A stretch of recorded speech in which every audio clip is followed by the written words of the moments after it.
تو اے نوجوانوں،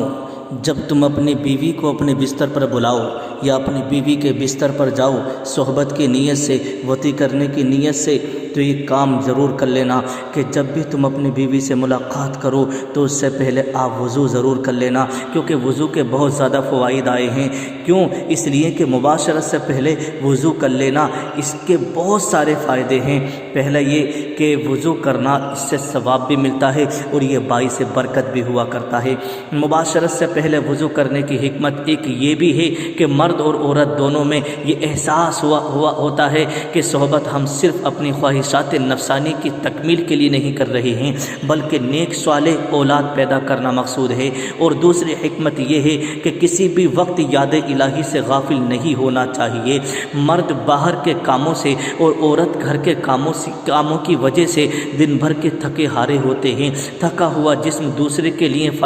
فائدے مند نہیں ہوتا، لہٰذا وضو کر لینے سے جسم کے اندر ایک چستی اور ایک قوت اور ایک خود اعتمادی کا سبب بنتا ہے اور ایک پھرتیلا پن پیدا ہو جاتا ہے۔ اور دوسری بات یہ ہے کہ دن بھر کی بھاگ دوڑ میں جسم و چہرے پر دھول اور مٹی کے جراثیم موجود رہتے ہیں۔ جب مرد و عورت جب بوس و کنار کرتے ہیں تو یہ جراثیم منہ اور سانس کے ذریعے سے جسم میں داخل ہو سکتے ہیں، جس سے کہ آگے مختلف امراض کے پیدا ہونے کا خطرہ ہوتا ہے۔ ایسے سینکڑوں فائدے ہیں جو وضو کر لینے سے حاصل ہوتے ہیں۔ تو میرے پیارے اسلام کے مقدس شہزادوں، جب آپ ہر کام اسلام کے طریقے سے کریں گے تو انشاءاللہ آپ کو اس کا ثواب بھی ملتا رہے گا اور آپ گناہوں سے بھی بچتے رہیں گے، اور بہت ساری بیماریاں جو کہ ہماری غلط کاری کی وجہ سے جنم لیتی ہیں ان بیماریوں سے بھی آپ بچتے ہوئے نظر آئیں گے، کیونکہ ہر طریقہ نبی کریم صلی اللہ تعالیٰ علیہ وسلم نے آپ کو اور ہمیں بتا دیا ہے، تو ہمیں اسی طریقے پر عمل کرنا چاہیے جس طریقے سے ہمیں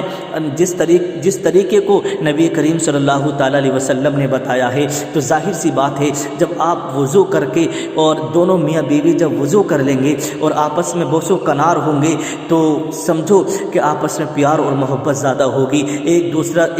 دوسرے سے گھن بھی نہیں کرے گا، ایک دوسرے سے بچنے کی کوشش بھی نہیں کرے گا۔ کہیں ایسا نہ ہو کہ تمہارے چہرے پر کوئی دھول مٹی وغیرہ لگی ہو یا تمہارے جسم سے کسی طرح کی بو آ رہی ہو، تو کہیں ایسا نہ ہو کہ بیوی آپ کو ناپسند نہ کرنے لگے۔